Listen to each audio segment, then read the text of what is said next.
So if you look at all the tour players out there, if you really pay attention, now we watch these guys day in and day out and we look at their swings, but pay attention to the small things they do right before. And you will see almost every single tour player do this waggle. And there's two different waggles in the world of golf. One is the loosen up type waggle, and the other one is the intentional waggle that actually, refers to a position that they want to be in. And I would say 90% of people have an intentional waggle at this point. And this is what this looks like. It is the belly button and the hands being connected, and actually more of the belly button starting your swing. A lot of people, because it's called the takeaway, they think you take the club away with your hands, but you're not. You're moving it away with your core, because that's your engine. I love that. And we're going to give you a great reference at home. If you're filming yourself from face on, that you can look at to see if you're actually taking the golf club away with your hands or you're using your belly button. So just set up to that golf ball for me there. Now, if I put this golf club in line with, let's say, Carolyn's middle of the backhand here, and I want you to take the golf club away with no body rotation. So, and then perfect. We'll notice that our hands get very, very high early. And generally what we would see as well is the arm would start to break down a bit, wouldn't it, Carolyn? Yeah. So begin to bend that down. You see how that's actually going to increase the height our hands are. But if you restart for me, now from here, use your core to start your backswing.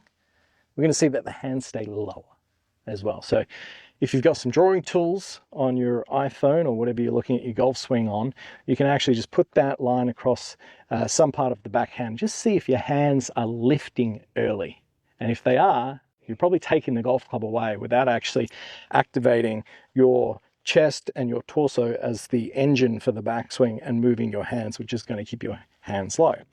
So what is a great drill? Players at home can maybe practice at their computer while they're watching this, or at home, to try and get a feel of the first few feet of the golf swing. Yeah, absolutely. So first of all, I think the biggest thing is really drawing that attention and that awareness to your belly button, to your core being the engine. That's number one.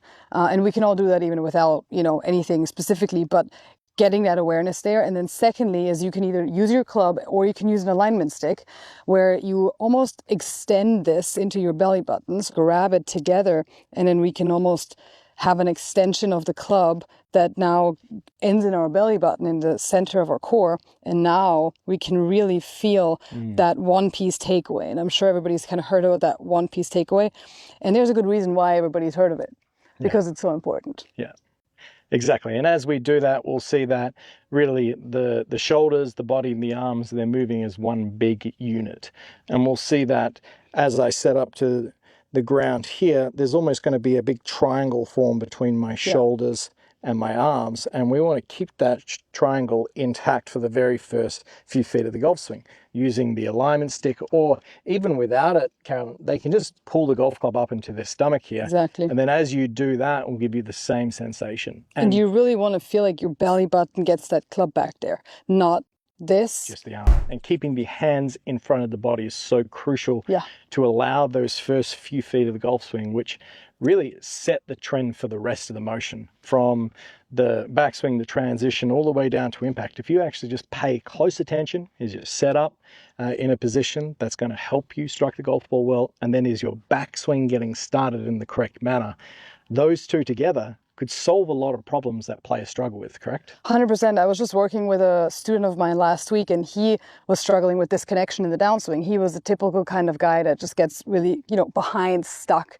And he was talking about, his wrist angles and setting at the top and how he comes down. But really what it all came down to is he was already getting disconnected in his backswing. So a lot of people feeling that you're disconnected happens at impact. Everybody can feel, oh, I was disconnected there.